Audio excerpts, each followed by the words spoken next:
అధిక బరువు అనేక సమస్యలకు కారణం. సాహితీ యోగా ఆన్లైన్ క్లాసులో జాయిన్ అవ్వండి. భారత్ పాకిస్తాన్ మధ్య ఉద్రిక్తతల వేళ కీలక పరిణామం చోటు చేసుకుంది. చరిత్రలో తొలిసారి ఆఫ్ఘనిస్తాన్లోని తాలిబాన్ ప్రభుత్వంతో భారత్ చర్చలు జరిపింది. భారత విదేశాంగ మంత్రి ఎస్ జయశంకర్ తాలిబాన్ల తాత్కాలిక విదేశాంగ మంత్రి అమీర్ ఖాన్ ముత్తాకితో అధికారికంగా ఫోన్ మాట్లాడారు.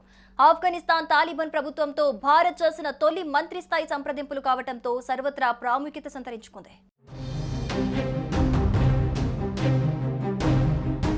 ఆఫ్ఘనిస్తాన్తో చర్చలను భారత విదేశీ వ్యవహారాల శాఖ మంత్రి ఎస్ జయశంకర్ వెల్లడించారు. ఆఫ్ఘాన్ తాత్కాలిక విదేశాంగ మంత్రి అమీర్ ఖాన్ తో మంచి సంభాషణ జరిగిందని తెలిపారు. పహల్గాం ఉగ్ర దాడిని ఆయన ఖండించడం హర్షణీయమన్నారు. భారత్ ఆఫ్ఘనిస్తాన్ మధ్య విభేదాలు సృష్టించేందుకు ఇటీవల అవాస్తవ నిరాధార ప్రచారం జరిగిందని, దాన్ని ఆయన తోసిపుచ్చటాన్ని స్వాగతిస్తున్నామని జయశంకర్ తెలిపారు. ఆఫ్ఘాన్ ప్రజలతో మా స్నేహ బంధాన్ని కొనసాగిస్తామని, వారి అభివృద్ధికి నిరంతరం మద్దతందిస్తామన్నారు. ఇరు దేశాల మధ్య పరస్పర సహకారాన్ని మరింత ముందుకు తీసుకెళ్లే అంశంపై మేం చర్చలు జరిపామని జయశంకర్ తన పోస్ట్ ద్వారా తెలిపారు. తాలిబాన్ కమ్యూనికేషన్ డైరెక్టర్ హఫీజ్ జియా అహ్మద్ కూడా వీరి ఫోన్ కాల్ అనంతరం ఎక్స్ లో వరుస పోస్టులు పెట్టారు. వైద్య సహాయం కోరే ఆఫ్ఘాన్ ప్రజలకు మరిన్ని వీసాలు అందించాలని ఈ ఫోన్ కాల్లో జయశంకర్ ను ముత్తాకి కోరారు. ద్వైపాక్షిక వాణిజ్యం, భారత జైళ్లలో ఉన్న ఆఫ్ఘాన్ ఖైదీలను విడుదల చేయటం, తిరిగి ఇవ్వటం, ఇరాన్లోని చాబహర్ ఓడరేవు అభివృద్ధి గురించి కూడా చర్చించినట్లు ఆయన ప్రస్తావించారు. ఈ మేరకు తాలిబాన్ అధికారి కూడా పాస్టో భాషలో ఎక్స్ లో వరుస పోస్టులను పంచుకున్నారు. ఇందులో ఇద్దరు మంత్రుల మధ్య చర్చించిన విషయాలు ప్రస్తావించారు.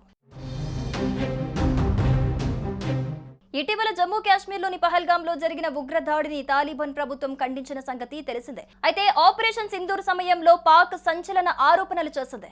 భారత్ ప్రయోగించిన ఓ క్షిపణి ఆఫ్ఘాన్ భూభాగంలో పడినట్లు తప్పుడు ప్రచారం చేసింది. దీన్ని కాబూల్ ఖండించింది. తమకు ఎలాంటి హాని జరగలేదని, అదంతా అవాస్తవమేనని తాలిబాన్ రక్షణ శాఖ ప్రతినిధి వెల్లడించారు. ఇక 2021 ఆగస్టులో ఆఫ్ఘాన్లో తాలిబాన్ పాలన ఏర్పడిన సంగతి తెలిసిందే.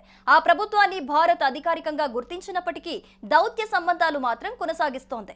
ఈ ఏడాది జనవరిలో దుబాయ్ వేదికగా ఇరు దేశాల మధ్య ఉన్నత స్థాయి చర్చలు జరిగాయి. మరోవైపు ఆఫ్ఘాన్ లో Al Qaeda, ISIS, Tehreek Taliban, Pakistan వంటి ఉగ్ర మూఠల ఉనికిపై భారత్ ఆందోళన వ్యక్తం చేస్తూనే ఉంది. ఈ నేపథ్యంలోనే తాజాగా తాలిబాన్ మంత్రితో జయశంకర్ చర్చలు జరపడం తాజా పరిస్థితుల్లో ప్రాధాన్యం సంతరించుకుంది.